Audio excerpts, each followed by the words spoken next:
to begin with, you're going to place around 800 grams of diced beef in a large bowl. Next, you're going to add some oxtail seasoning to the beef. Now, I would recommend using this seasoning rather than salt and pepper because it adds an amazing unique flavour to the pie. You're going to mix the seasoning with the beef using your hands. Then you're going to throw in around 4 to 5 chopped green chilies, and again give everything a good mix with your hands. Last ingredient for the beef seasoning will be some freshly chopped rosemary, and again you're going to mix everything well with your hands. Now you can leave this to marinate in the fridge, or you can go straight onto the frying stage, which is what I did. So I'm heating a medium to large saucepan to high heat, and I'm adding 3 tablespoons of cooking oil.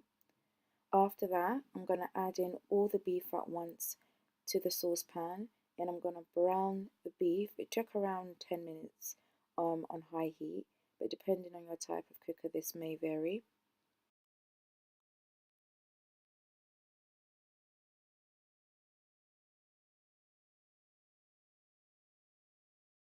So once the beef has browned, you're going to add in 1 large chopped onion to the saucepan, and following this, you're going to add 4 cloves of crushed garlic.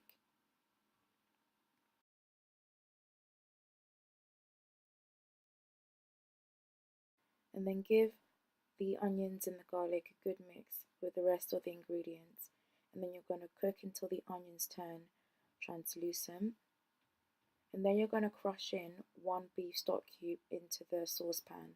Then immediately after this, you're going to add around 600 ml of boiling hot water, and then 1 teaspoon of tomato puree.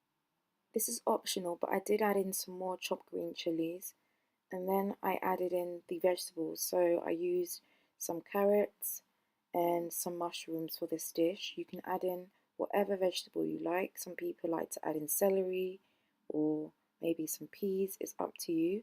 I did top up the water, so I added around 300 ml more. Now this is the part of the recipe where you can relax because you're going to simmer the stew on low heat for 2 hours. After this time, you're going to give the stew a good mix, and then we're going to prepare the butter and flour to help thicken the stew ready for the pie. So to a small bowl, add around 75 grams of salted butter, and then 2.5 tablespoons of flour. Then mix together until the flour has been incorporated into the butter, and then in batches you're going to add in the butter and flour into the stew. You can see that the colour of the stew will lighten as you add the butter and flour, but you'll also notice that the stew will start to thicken. Please thicken to your preference. If I was to repeat the recipe again, I probably would add a little bit more flour and butter. Then boil the stew on high heat for 10 minutes, and then wait for the stew to cool down, and you will need to chill this in the fridge afterwards. After this, you're going to prepare the pie, and I've used some ready rolled short crust pastry, and I'm using that as the base. I'm then adding in the pie filling, and I used all the pie filling, I didn't have anything left over.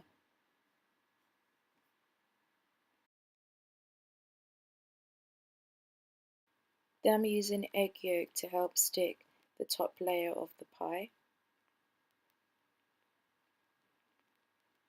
And then I'm going to just take a knife to cut away the excess pastry. After this, you can use any pattern as you wish. I'm just going to take a fork and just go around the edges using the fork as an imprint. And then I'm just going to fork the center to help release any steam as the pie cooks. To help create a golden brown finish, I'm just brushing the top layer of the pie with the egg yolk, and then I'm going to cook it for 30 minutes at 180 degrees Celsius, and your pie should be done after this time. I served mine with some roasted potatoes, and it turned out amazing. Please subscribe for some more recipe videos and hit that like button, and thank you so much for watching.